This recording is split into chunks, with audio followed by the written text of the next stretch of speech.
Welcome everybody to Forza Horizon 4, and today we're taking a look at the 2018 BMW i8 Roadster. Now the standard i8 started production in 2014, with this Roadster introduced this year, and yeah, it's got a couple of advantages over the standard vehicle as far as I'm concerned. Personally, I think it's a better looking car. I prefer it without the roof, and with those buttresses at the rear end it looks a damn sight more sporty than it was originally. And yeah, it's also got a longer range battery, so yeah, the standard version could go about 22 miles on its all electric mode, whereas this version can go further than that. There's no, specific details on how much further it can go, but if it go further, then that makes it more economical, it makes it more environmentally friendly, and also makes it cheaper to actually drive, because the batteries are charged up by the engine, not by plugging it in. So yeah, it's got that going for it. But there are a couple of disadvantages as well. Because it is a convertible, it needs more room in the rear for the roof to fold away in, so it's got no rear seats anymore. Now, granted, there weren't massive rear seats on the standard vehicle, but they were obviously an option, and now all you've got there is a rear parcel shelf. So yeah, not as practical as the standard version, and it still has a pretty rubbish boot as well. As you can see, that's no real room whatsoever, to be honest. And yeah, because of all the extra gubbings with the roof and the electric motors for it, and any strengthening that might be needed, it does weigh extra at £3,671. That's £291 more than the standard version. Because we're still dealing with the same power as before, with 357 horsepower, 420 pounds-feet of torque from its 1.5 litre turbocharged inline 3 engine, which is coupled with a 7.1 kilowatt-an-hour lithium-ion battery and electric motor.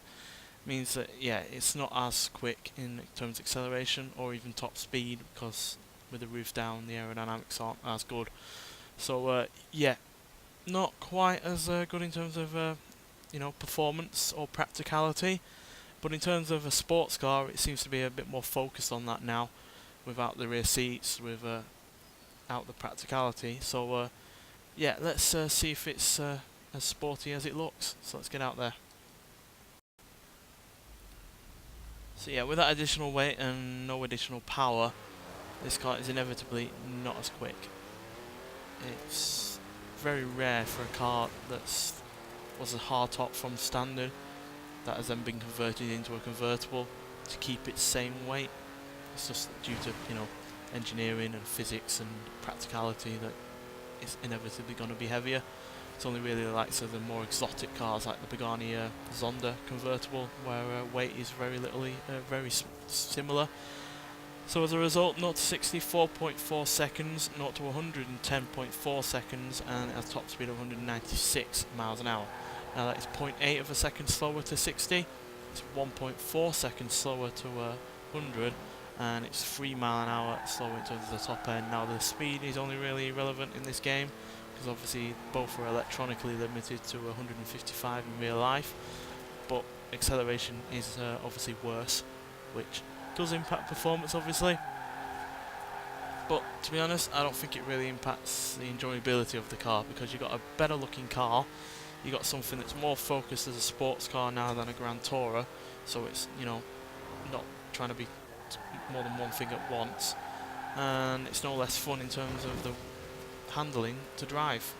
Yes, it's got more weight, so it's gonna struggle with that weight a little bit more than usual, because the suspension and the brakes haven't been upgraded, but you really can't feel it all that much. It's a little bit more oversteery than usual, I think, but not by a massive margin, and it's still as fun as it was originally to drive.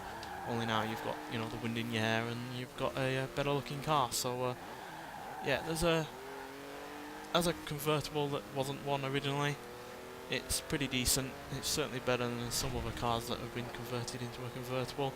But if you're after a car that's fast and has a high top speed and doesn't quite weigh as much as this, then you will be better off with the standard i8. But if you're after just an out-and-out sports car that you can have the wind in your hair, and also looks pretty damn good and also quite unique as well, there's not many cars out there that look like this, and you're actually on board with the looks, then you got a car that can really suffice for those areas, and yeah, I actually kind of prefer it to the standard i8. No, it's not as quick, but you know, acceleration is only something you only really rarely ever get to use anyway. So, you know, you've got the advantage of being convertible and also looking better that you can use all of the time, pretty much. So, yeah, I'm on board with this. And if the longer range battery is a significant amount more over the standard version, then you've got also a much more economically, environmentally friendly car as well as. So, yeah, I'm really, really on board with this, and glad BMW have done it. They've not done a convertible sports car for either outside of the Z4 for a while now. So yeah, I'm glad BMW are finally doing it, and yeah, it's about time we had another mid-engine BMW that looks as good as this. Because quite frankly, the standard i8 wasn't as good looking as this, and certainly wasn't as striking as the likes of an M1 back from the 80s. Nonetheless, thanks for watching, and I'll see you in the next one. Bye.